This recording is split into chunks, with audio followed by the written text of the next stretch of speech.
Similar to last week, this week was like a transitionary period chapter, but there was way more to this one. Not only like the bit at the end with Kyochiro, but not that the bit at the end with Momo, but the chapter with Kyochiro, I think is something that has way more weight to the series than what we got with Shinzo. And granted, I think Shinzo's a pretty cool character. I like him, but it's very clear that Kyocho is a more active member of the story, and on top of that, he's got essentially the mentor role for Taiyo and stuff. So he's got a more set center focus position on top of that.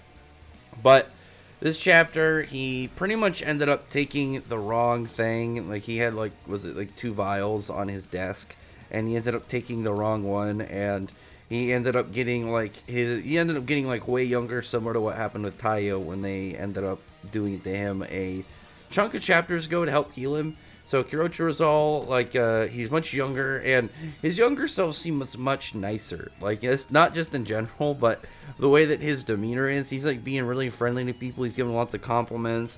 He's like observing people and then just like pointing out like the nice things and just being like a chill dude. And everybody seems to have like a completely different vibe to him the second like they're interacting with the younger Kyocho. Nobody can seem to like have any form of real issue with him because he's just too friendly. Like Futaba, Utsumi, they're all just getting all flustered from his kindness. Like Utsumi has a completely different reaction from like her regular ones with her brother, and like is moved by the fact he used to be this kind-hearted, pure-souled dude, and then like now he's just like this big weirdo. But like the things about this I think is really interesting was with the whole drug that makes them younger. They have like the mindset of how they were at that specific point in time. It's not like, oh, he is himself, but his body is really small. It's like, no, his brain is at that certain stage as well. Like, so like when Taiyo got turned into a baby, he had his baby level intelligence. Like it was nothing too complicated. They kind of just pretty much shift him into like one position that they were at some point. So Kirochiro only knew as much as he did when he was like this age. I think they said he was 6. And he's like looking at like his siblings. Obviously, like this would be really weird to see. It's like in your mind you only know up to a certain age, but then you're meeting them years later. Obviously, they'd be like have time travel shenanigans, meet somebody in the future. But on top of that, like he's able to deduce that his mom died, and he's saying how like the flower out on a grave was like his mom's flower, and he had like this whole kind of feeling about it for a while. And there's a moment when he like has a like very brief panel flashback where he's like behind his dad, and he's like saying how he had this premonition for a bit, and it's clear that he had suspicions of his father for a while. And we know that from the interactions we had with him that like he didn't get along with his dad at all. It doesn't seem so. And Taiyo and him have a really good moment too. Like Taiyo's really nice to him, and he gives him a nice pat on the head, trying to like calm him down, like get him to chill. And Kurochiro seems really happy about it.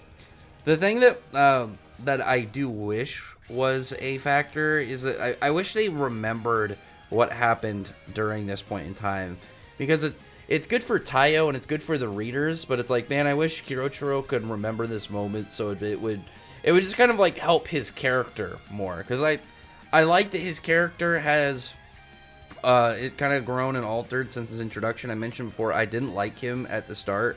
He is one of the big things about the series that I really disliked at the beginning, and then he slowly started to get better, and now he's in a spot where it's like I'm hoping he can become just like a chill enough dude that I don't have to like, he's not gonna be like too ridiculous, and I don't have to really see him as almost a detriment to like the main cast, because for a while it was like, well, why is he trying to kill Taiyo? They're on the same side, and I get like he's with the dude's sister, but it's like, you're gonna kill your sister's boyfriend, like one of the probably only things that make them happy, and now husband. So it's like, what's your plan, man? What happens if you actually accomplish killing him and then you just kind of ruin your sister's life? So at the very end of the chapter, we had Momo, and he's like playing cards, but he has like a bunch of panels set up to be members like of his children. But obviously those aren't the real ones, and he's saying how like soon he's gonna meet them, and he's like saying, I'm gonna meet my treasures, the apples of my. And I'm wondering if I assume he's referring to his children, but it's like if if that's the case, like, well, what's his plan gonna be? Like, what's this guy's goal? And I'm looking forward to seeing this guy get taken down when they fight him, because a definite jerk. I mean, he's carrying his wife's head around in a briefcase for a bit, so they need to get this guy taken out ASAP. But anyway, it was for the most part pretty regular chapter, more fun, kind of like transitionary stuff, like I said, and then the stuff with Tayo and Kyotaro.